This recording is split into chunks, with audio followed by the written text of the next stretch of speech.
السلام علیکم ورحمۃ اللہ۔ یہ بات تو حق پر مبنی ہے کہ جو انسان کے تقدیر میں لکھا ہوا رزق ہے وہ تو اسے ملنا ہی ملنا ہے، اس سے پہلے وہ فوت نہیں ہو سکتا۔ یہ عقیدہ تو ٹھیک ہے، لیکن اس بارے میں جو یہاں حدیث نقل کی گئی ہے، یہ حلیۃ الاولیاء و طبقات الاصفیاء ابو نعیم اصبہانی کی کتاب ہے۔ اس میں صفحہ نمبر 7، حدیث جلد نمبر 7 اور صفحہ نمبر 90، دو جگہ پہ یہ حدیث انہوں نے درج کی ہے، اور دوسری جگہ ہے 8ویں جلد اور 246 نمبر صفحہ۔ تاریخ دمشق میں بھی یہ روایت موجود ہے، اور علامہ البانی رحمہ اللہ نے سلسلۃ الاحادیث الصحیحہ 952 نمبر پہ اس کو درج کیا ہے۔ اس میں جابر بن عبداللہ رضی اللہ تعالیٰ عنہ بیان کرتے ہیں کہ رسول اللہ صلی اللہ علیہ وسلم نے فرمایا، لو ان ابن آدم حارب من رزقہ کما یحرب من الموت لادرکہ رزقہ کما یدرکہ الموت۔ اگر انسان اپنے رزق سے اس طرح بھاگے جس طرح وہ موت سے بھاگتا ہے تو یہ رزق اس کو ضرور پالے گا جس طرح اس کو موت پا لیتی ہے۔ تو یہ سند ضعیف ہے۔ علامہ البانی رحمہ اللہ نے سلسلۃ الاحادیث صحیحہ میں 952 نمبر حدیث کے تحت ہی اس کو ضعیف قرار دیا ہے۔ اس میں ایک تو سفیان ثوری کی تدلیس ہے، دوسرا دو راوی ہیں اس میں ضعیف، ایک یوسف بن اسبات اور دوسرا مسیب بن واضح۔ تو یہ روایت تو ضعیف قرار پائی۔ اس مفہوم کی اور بھی روایتیں بیان کی جاتی ہیں۔ تو طبرانی اوسط میں اور ابو نعیم کی کتاب یہی حلیۃ الاولیاء میں ہی ایک دوسری روایت ہے کہ لو فر احدکم من رزقہ لادرکہ کما یدرکہ اجلہ۔ اگر کوئی شخص اپنی موت سے بھاگے، رزق سے بھاگے، تو وہ اسے ایسے ہی پا لیتا ہے جیسے اس کی موت اسے پا لیتی ہے۔ تو یہ روایت بھی صحیح نہیں ہے۔ اس طرح ایک بڑی معروف روایت ہے معجم ابن العرابی حدیث نمبر 232، مسند شہاب القضائی حدیث نمبر 241، اور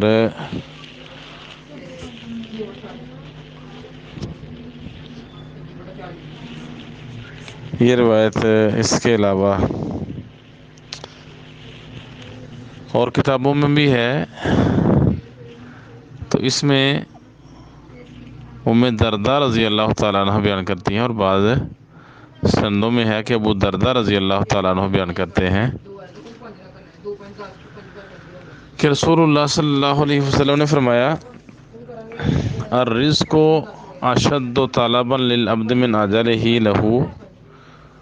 موت سے بڑھ کے رزق انسان کو تلاش کرتا ہے۔ تو یہ روایت بھی ضعیف ہے۔ اس میں ولید بن مسلم تدلیس تسویہ کر رہے ہیں، تو ان کی تدلیس ہے، اس وجہ سے یہ روایت ضعیف ہے۔ اسی طرح کی ایک روایت پیش کی جاتی ہے، بہقی شعب الایمان 10336 نمبر روایت ہے۔ اس میں عبداللہ بن مسعود رضی اللہ تعالیٰ عنہ بیان کرتے ہیں کہ رسول اللہ صلی اللہ علیہ وسلم، لوگوں تمہیں جو بھی چیز جنت کے قریب کرتی ہے اور جہنم سے دور کرتی ہے اس کے بارے میں تجھے بتا چکا ہوں،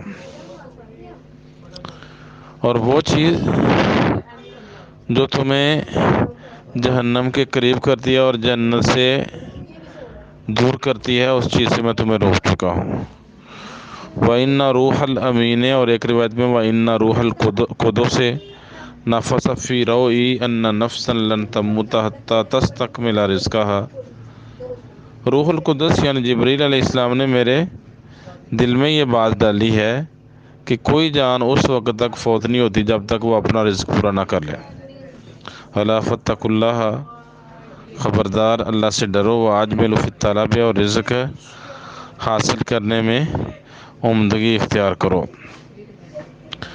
اچھے طریقے سے رزق کرو۔ رزق تلاش اس میں حرام اور دو نمبری نہیں ہونی چاہیے، ولا يحملنكم استبطاء الرزق ان تطلبوه بمعاصي اللہ، رزق کی تاخیر تمہیں اس بات پہ مجبور نہ کر دے کہ تم اسے اللہ کی نافرمانیوں کے ذریعے حاصل کرنے کی کوشش کرو۔ فإنه لا يدرك ما عند الله الا بطاعته، کیونکہ اللہ تعالیٰ کے پاس جو ہے وہ اس کی فرما برداری سے حاصل ہوتا ہے، نافرمانی سے نہیں۔ تو یہ روایت بھی ضعیف ہے، اس میں زبید الایامی ان کا عبداللہ بن مسعود سے سماع ثابت نہیں ہے۔ تو باقی بات یہ ٹھیک ہے کہ رزق انسان کا جو قسمت میں لکھا ہے وہ اس کو مل کے رہنا ہے، یہ عقیدہ ٹھیک ہے۔ اس سے کی دلیل ہے صحیح بخاری میں 3208 نمبر حدیث، صحیح مسلم میں 2643 نمبر روایت۔ عبداللہ بن مسعود رضی اللہ تعالیٰ عنہ بیان کرتے ہیں کہ رسول اللہ صلی اللہ علیہ وسلم فرمایا، تمہاری تخلیق تمہاری ماں کے پیٹ میں 40 روز نطفہ کی صورت میں جمع کی جاتی ہے، پھر وہ اتنے ہی دن جمع ہو خون کی شکل ہو جاتا ہے، اس کے بعد وہ اتنے ہی دن گوشت کا لوتھڑا بن جاتا ہے۔ تو یہ ہو گئے 120 دن یعنی 4 ماہ۔ ثم یبعث اللہ ملکن، جب 4 ماہ پورے ہوتے ہیں ان کے تو اللہ تعالیٰ فرشتہ بھیجتا ہے، وَيُؤْمَرُ بِأَرْبَعِ کلمات، اور 4 کاموں کا حکم دیا جاتا ہے کہ 4 کام کرو۔ اس سے پہلے کہا جاتا ہے اکتب عملہ ورزقہ وعجلہ وشقی او سعید، اس کا عمل، اس بچے کا پیدا ہونے والے کا رزق، اس کی مقررہ مدت، کب اس نے فوت ہونا ہے، اور بدبخت ہونا یا خوش بخت ہونا یہ لکھ دے۔ ثم ينفخ فيه الروح، پھر اس میں روح پھونکی جاتی ہے۔ تو یہ بات کلیئر ہوگی، واضح ہوگی کہ انسان کی پیدائش کے ساتھ ہی جب اس میں روح پھونکی جاتی ہے، اس کے ساتھ ہی اس کے اعمال بھی لکھ دیے جاتے ہیں، اس کا رزق بھی لکھ دیا جاتا ہے، کتنا اس نے رزق کھانا ہے، کیا کیا اس کو ملے گا، موت کب آئے گی یہ بھی لکھ دیا جاتا ہے، اور اس نے خوش بخت ہونا یا بدبخت ہونا یہ ساری باتیں لکھ دی جاتی ہیں۔ اسی طرح رزق کے حوالے سے جو ہمارے موضوع کے متعلق ایک روایت ہے تفصیلی، یہ صحیح ابن حبان میں 3239، مستدرک حاکم میں 2 جلد 4 نمبر صفحہ، سنن بیہقی میں 5ویں جلد 264 نمبر صفحہ اور 10404 نمبر روایت ہے۔ سند اس کی صحیح ہے، اور علامہ البانی رحمہ اللہ نے اس کو صحیح قرار دیا ہے سلسلۃ الاحادیث صحیحہ میں 2607 نمبر کے تحت۔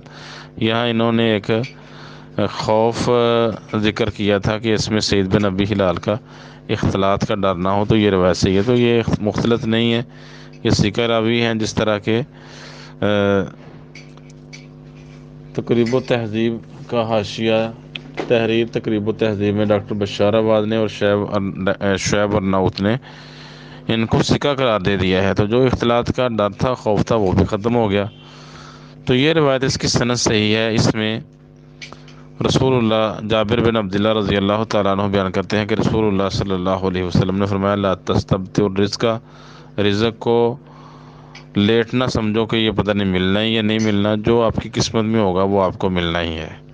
فَإِنَّهُ لَمْ يَكُنْ عَبْدٌ لِيَمُوتَ حَتَّى يَبْلُغَ آخِرَ رِزْقِهِ رِزْقًا هُوَ لَهُ، کیونکہ کوئی بھی بندہ اس کے لیے ہے ہی نہیں کہ وہ فوت ہو سکے، وہ بندہ فوت ہی نہیں ہو سکتا جب تک جو اس کی قسمت میں رزق ہوتا ہے وہ آخری لقمہ حاصل نہیں کر لیتا، اس تک نہیں پہنچ جاتا، اس کے بغیر وہ فوت ہو ہی نہیں سکتا۔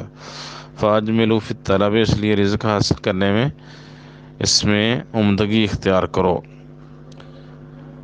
اخذ الحلال و ترک الحرام، وہ طریقہ کیا ہے رزق حاصل کرنے کا؟ اس کا عمدہ طریقہ کہ حلال مال، حلال طریقہ اختیار کرو اور حرام طریقہ چھوڑ دو، حلال مال لو، حرام مال چھوڑ دو۔ تو اس کی سند صحیح ہے۔ تو مسئلہ یہی ٹھیک ہو گیا کہ جو رزق لکھا ہوتا ہے وہ رزق انسان اس کو حاصل کیے بغیر فوت نہیں ہو سکتا۔ باقی قاعدہ قانون یہ بیان کر دیا کہ آپ حلال طریقہ اختیار کریں، جو آپ کی قسمت میں ہوگا وہ حلال کے ذریعے مل جائے گا، اور جو آپ کی قسمت میں نہیں ہے وہ حرام کے ذریعے بھی نہیں مل سکتا۔